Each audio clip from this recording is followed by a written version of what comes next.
the other pot. Okay, why do you call it a stretch pot? Just because. So I'm gonna stretch it out. Desiree, would you hand me a sponge, please?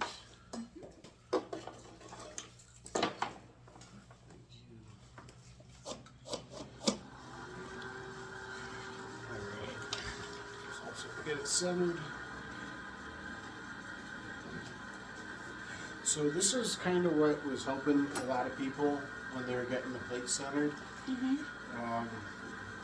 When you want to pull it up into like a cone shape, and when you're doing that, you're going to have your left arm kind of braced how you would at about the 7 o'clock position, and then at about 1 o'clock, you're going to use your fingers to squeeze the clay into your left hand, into the palm of your left hand. So left hand is getting pressure there, I'm using my fingers there to kind of squeeze the clay. You don't want to be squeezing it up so much as, I guess, let's see, it's more of a squeeze than a push or a pull. You don't want to be grabbing it because it'll tear. Okay. So you're just kind of squeezing the clay in, and that's going to move the clay up. I'm not really, if you start to lift the clay up, that's where you'll start to like just tear it right off. So you want the clay to do it. Yeah. So, and then when you bring it down, you know, this is another thing a lot of beginners do. They'll leave one hand here and one hand here. You want to have both hands touching, so bring your left hand up to your right hand at the top. And I'm just going to start to work the clay down. And if you do that a couple times, that's where everyone is really kind of having a better, easier time centering it. Every time you do it, they get it a little bit more centered. Okay. So, get the piece centered. You make the hole. Wait for a plate? I thought we did make a hole. Oh, this isn't the plate. Oh, this is this. Okay. So the plate, there's no hole, but for this is the stretch pot.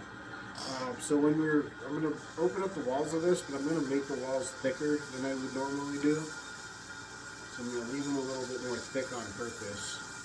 So we've opened it up. Now I'm just going to start to lift it up, but I don't want to get too thin with it.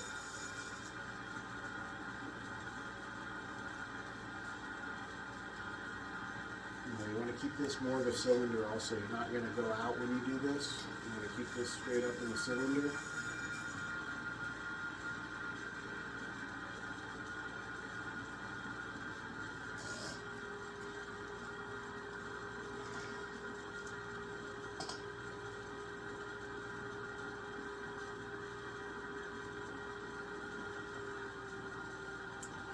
Alright, so I'll give it one more pull. But leaving the walls somewhat thicker than I normally would. So as I pull it, I'm not like really lifting it too much. Just enough to kind of, just Make it enough, even. yeah. You don't want to lift it too much. Here's where I'm going to cut the bottom of the cylinder. Just to keep it straight, get that clay off of the bottom. Doing it, you'll see why you want to do this now. In a moment, when the pot's all stretched out, it's a little bit more difficult to get in here and cut that away. So I'm going to do it now. And I can just sort of smooth it off. So you want like a true cylinder right there. Almost. Yeah. So you really, just a straight cylinder. Then next thing I'll do is I'll give myself a little guideline right about here. Another one right about here. And you put them wherever you want after you kind of get an idea of what I'm about to do. Okay. So then I'm gonna give it a little swipe with these different tools that we got. The idea is I'm just gonna, I want some lines on this thing. So whatever tool for whatever thickness of line you're trying to use. So these are just 3 different ones. You can use whatever, get an old credit card and cut little comb shape into it. That works pretty good. Start with the fork. Straight one with the fork. And I'm going to do two different ones for this. Metal rib. And I'll go back to fork.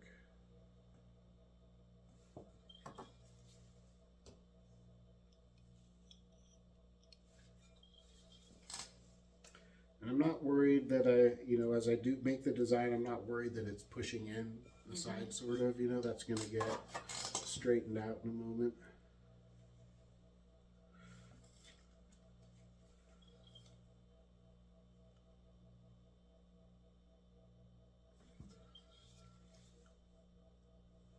I mean, you can draw a whole picture on here or something if you want. There's some artist that was famous for doing like fish. He would do these whole fish designs and then stretch it out. And those looked pretty cool. So how would you do something like a fish design like this if it's just sitting on this? I mean, you literally have to kind of just work it around? Yeah, you just draw the fish, knowing that whatever image you put on there, when you go to stretch it out, it's gonna stretch it out. Okay. And just use whatever tool to make that image that you're trying to draw on there. Yeah, whatever you want to. The idea is that you're putting something on here, and when you're about to see when you stretch it out. When you're stretching it out, I like to use one of these smaller kind of ribs that has this shape. It's a little bit stiffer too. And that's kind of a preference thing. We've got really soft ones, we've got mediums, and then all the way stiff. So just find what you like using. And from here, I'm not going to touch the outside anymore. I'm just going to, as I work this tool down into the inside, it's straightening out where I had kind of pushed the walls off a little bit. And I'm just going to use this rib to start pushing it out now. You don't have to use a rib, you can just use your fingers if you want. And the idea is that you're just sort of stretching this out. And this is the same technique that I use for making those round pots. I shape them from the inside, kind of like this.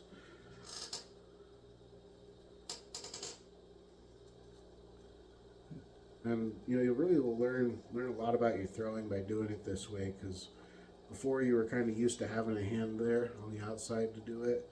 So just by shaping it from the inside without ever touching the outside, you can learn a lot about your throwing from doing this.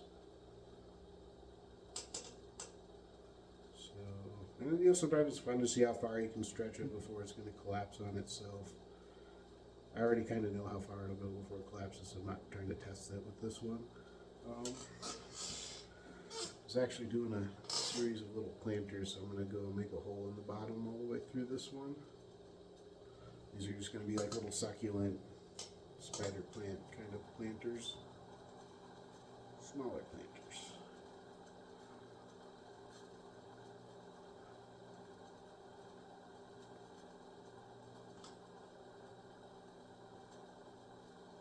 And no water. And no water, yeah. You don't really need any water at this point. Okay, you're just trying to stretch it out. Yeah. Just moving it out a little bit. Yeah, and the more water you use, the wetter the clay's going to be and have a harder time standing up too. So being kind of dry with it at this point is going to help the clay just stand up on itself. Just round off the top of this real quickly. I'm going to stop it to take a look and see, just check its profile, see where I want it. And yeah, now you can see kind of how it opens up. Before I go too much wider, I'm just going to get in here and clean the bottom off just a little bit.